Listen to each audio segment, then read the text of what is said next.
In today's video, I'm going to dive into the sales development representative or business development representative role, which is the starting point for a career in tech sales. Now, this is a super exciting, rapidly evolving entry-level role that requires no experience with on-target earnings of up to $85,000 a year, the potential to clear over six figures in your first year if you play your cards right. Now, I'm going to cover what the role is, including the day-to-day responsibilities, how the compensation works, how SDRs fit into the broader tech sales process, and the career opportunities that it unlocks. And stay tuned because at the end of the video, I'm going to leave you with some get started tips for breaking into the industry. For those of you who don't know me, I'm Cam Wright, the founder of League, where I help people break into tech sales and also provide training to existing sellers. I'm currently an account executive at a company called Grafana Labs, which is a top performing Series D company backed by leading venture capital firms where multiple reps are earning over seven figures per year. Before we dive in, let's address the elephant in the room. There's been a lot of debate around the rise of artificial intelligence and if it is going to automate the SDR role or not. Now, AI is going to make reps more efficient, but it will not be a viable go-to-market strategy alone. Humans are going to be needed to guide AI, and the market value of SDRs that are effective at using AI is only going to go up with time.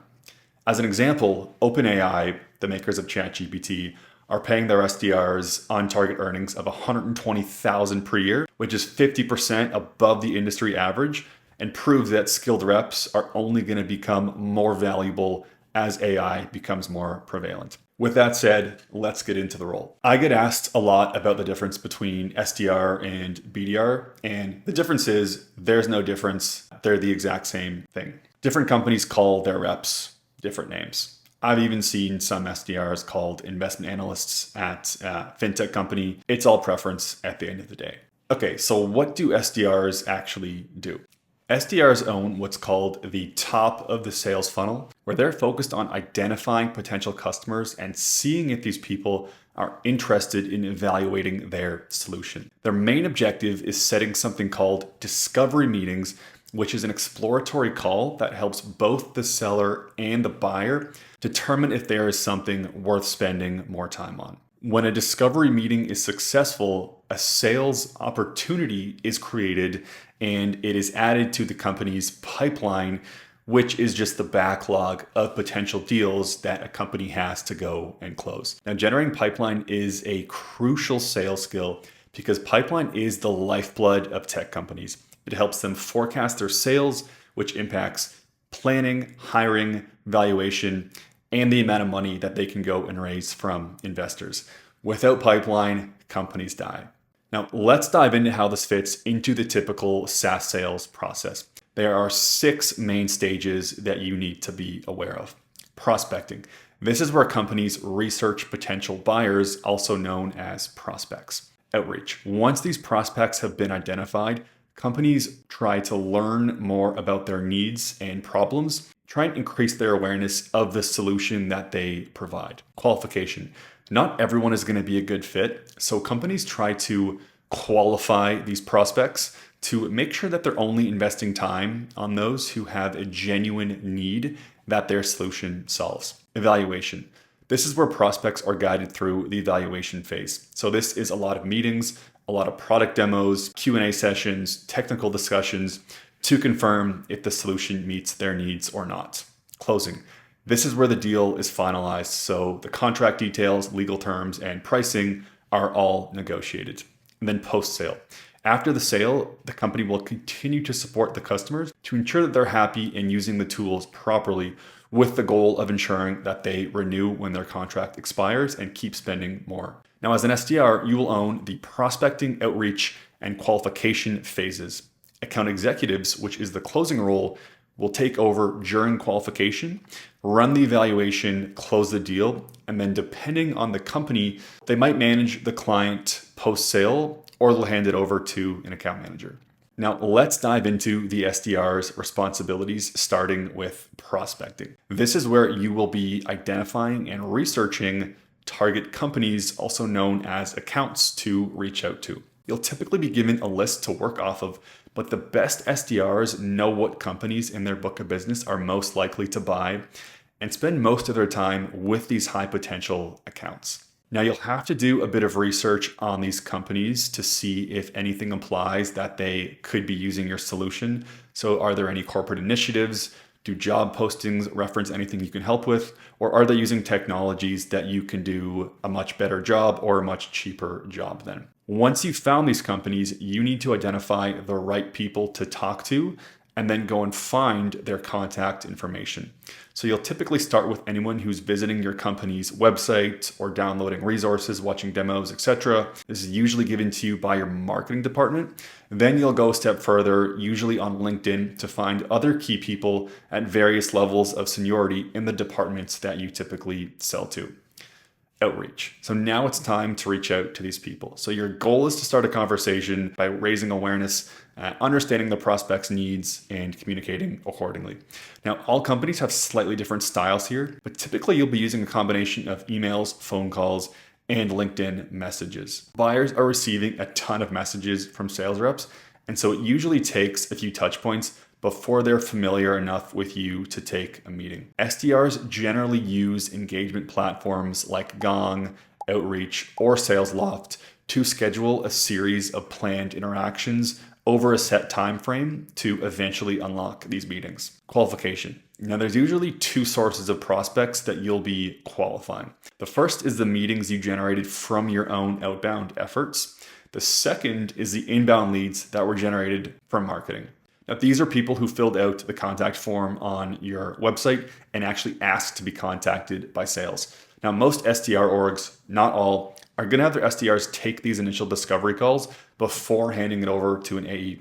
And the reason is because not everyone that wants to speak with you or agrees to talk to you is going to be a good fit. And so you want to filter these people so your account executive is only spending time with prospects that have a genuine chance of buying. Now, there are lots of qualification sales methodologies such as BANT, which stands for budget, authority, need, and timing. I personally think these are all outdated because early on, the most important thing that you can find for a deal is pain. If a company has a real pain that your solution solves, there's a good chance there's a deal there, and your account executive is going to be able to find someone to champion that project and unlock budget for it. Now, taking all of this into account, a typical day as an SDR could look like this. A few hours of prospecting and research in the morning, maybe an email and LinkedIn messaging block after that.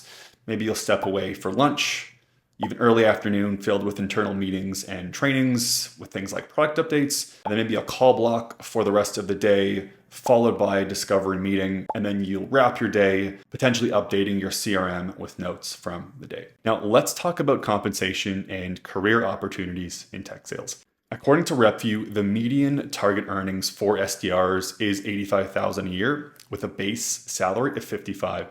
So this means 55 is guaranteed and the other 30 is commission. Now, commission as an SDR usually comes from meetings booked or opportunities generated, depending on the company, with a smaller portion coming from closed revenue from the deals that you sourced. Top earners can make over $130,000 a year, which is wild for an entry-level role with no experience. After 9 to 12 months, you're usually up for promotion.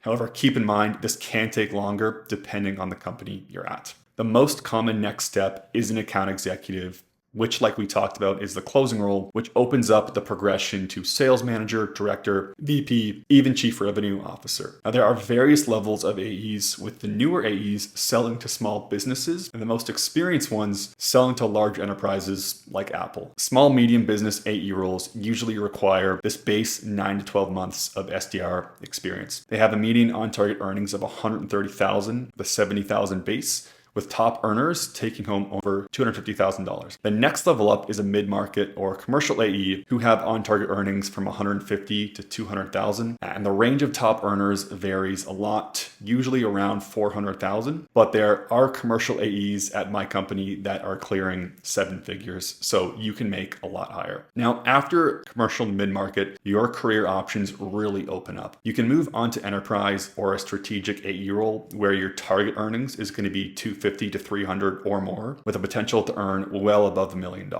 Alternatively, you could go the sales leadership route or account management, or even manage a team of SDRs. Now, compensation for leadership and account management is going to differ drastically depending on the company, so it's hard to give a universal estimate. But as a rule of thumb, in sales leadership, you're going to have a higher target earnings with more equity, but you'll usually have less upside variability just because your earnings is going to depend on the average performance of each rep on your team, not just yourself. That is a wrap for today. We covered my perspective on the SDR role, the tech sales process, and the opportunities that the SDR role unlocks in the space. I hope that was useful and at a minimum opened your eyes to some of the opportunities out there that aren't typically explained well to kids in college. Now, if you enjoyed this video, make sure to like, comment, subscribe, and turn on the post notifications, because I will be posting more content about tech sales and sharing insider tips for breaking into the industry.